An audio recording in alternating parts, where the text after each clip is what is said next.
we wanted to help other caregivers out there. So this is how caregivers deal with their loved ones.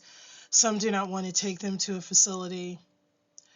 Others wake up during the night, and again, this others is both the caregiver and the person suffering from dementia. And from those of you who know what's going on, that's actually sundowning. And sundowning can be any time. One of the worst times is when they're waking up, middle of the night, walking around, forgetting that it's 2 in the morning, 4 in the morning, and they think it's like, 9 o'clock at night and they can go out and do things. So we've had that. We've had people call in with some of this information. So, anyway, um, other concerns, some do not live with a person with dementia, although they still worry. Some live in different states. They don't always know what's going on. And then caregivers, for number 4 in general, are just distressed and they have no idea what to do. They pull in mental health care workers. If you leave them for longer than 2 hours, it gets very expensive. And sometimes, depends on your insurance carrier, that coverage is not always paid for. And then some people say, I'm giving up completely, and they leave to a non-relative or non-related, as this should be healthcare proxy, and they allow the state or somebody else to take over. And that gets risky because you can actually give up your rights to decide if the person should go, into a facility. They should get emergency care. Should something happen, like they fall, as silly as that may sound, that happens because they don't always just get the care. So anyway, we're going to look at a video here, and I hope this plays out because I'm not sure if they recognize this as our video, but we put this together, and we're going to go over signs. These are signs of dementia that we wanted to see. And the girl demonstrates denial at first that her grandmother has dementia, so she calls the person a monster, and she thinks there's somebody else in the house or somebody else taking over her body.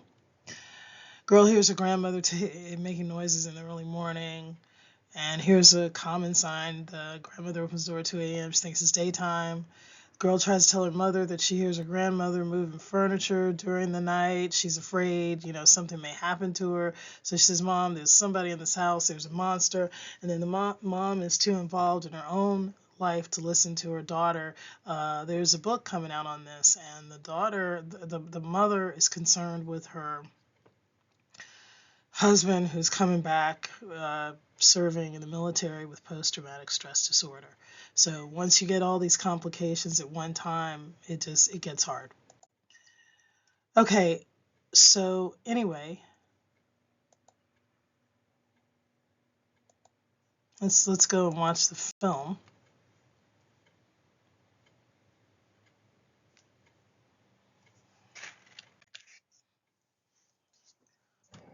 And this is already on our webpage, but we're showing it anyway here. There is a monster in the house, Mom. Stop being silly, Kim. There is. My mom never believes me.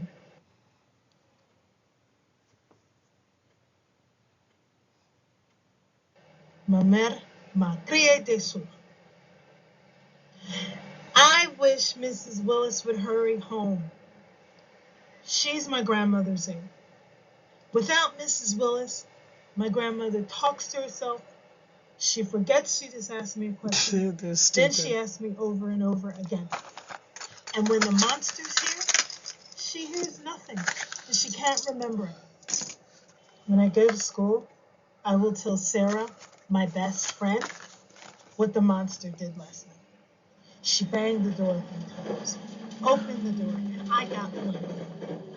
She's the only one who believes me.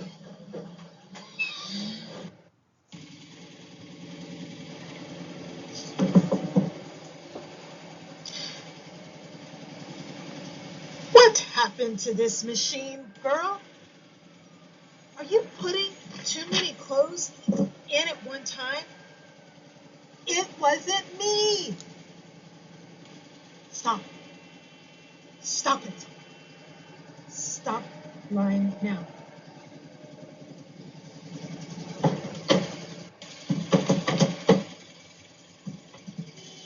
See? I told you. It's not me.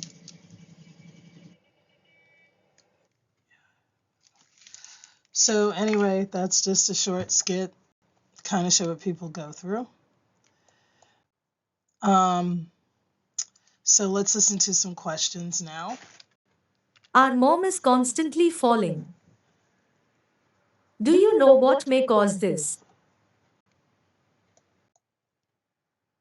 Again, we are not medical doctors. We base our statements on evidence-based research. We've consulted with physicians, but we're research. We did our EDD and PhD in research. So anyway, some of the reasons mom is constantly falling may be anything from arthritis, regular rheumatoid arthritis, something more serious like neuropathy, where there's actually nerve damage, and she cannot walk. And in our case, what we experienced was a person who was usually sedentary after retirement, just kept being sedentary, even though the physicians would say, get up and walk, a person wouldn't. And then what happened next was that the person then developed a condition where she couldn't. And the medical doctors physically call that neuropathy. And so now it's kind of like you have to remind the person they have to walk at least 3 times a week, or else they get the same pain, tingling, and it's hard for them to walk. So that might be a secondary cause or an ancillary cause of not remembering to do things, or just sitting all day because you think, you can sit. They sit sometimes for 6 hours and think only an hour has gone by, and that's not what's happening. That's sundowning. 1 minute our dad 1 lives minute in the our dad present lives in the moment. present moment. And the next, And the he is next, talking he about is something talking that about happened over something that 20 happened years over ago. 20 years ago.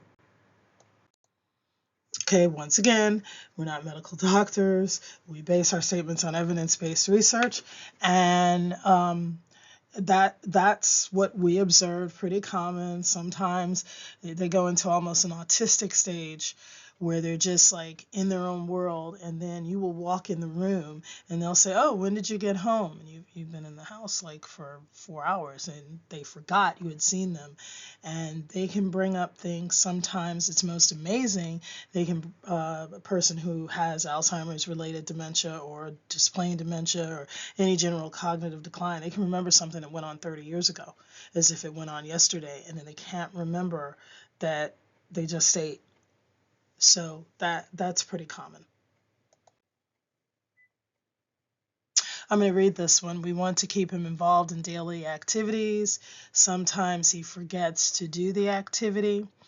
And again, we are not medical doctors, but sometimes taking them to a senior daycare center and letting them sit. Sometimes it doesn't work. Sometimes they'll protest because they don't want to be told what to do. And sometimes it does help. And daily activities, I had a person with home health care have someone help me to remind the person they had to walk. We had a therapist come over to the house, so that was now 3 people, kind of like asking, suggesting, almost begging, will you please walk today since you haven't done it the last 2 days? And it gets that hard. And if people are out working and they're not working remotely, it gets harder, and it can wear on the caregiver. And that's why, almost all the pages you go to say take care of yourself first. So that's pretty common. We don't have any other questions, so we're going to move on. And if you do have any questions, this is where we're located, Jacobitz Learning Group, jacobitzlearning@gmail.com, or you can email personally, kjacobitz@jacobitzlearning.com. We're located in South Florida. Thanks for watching. Have a good evening.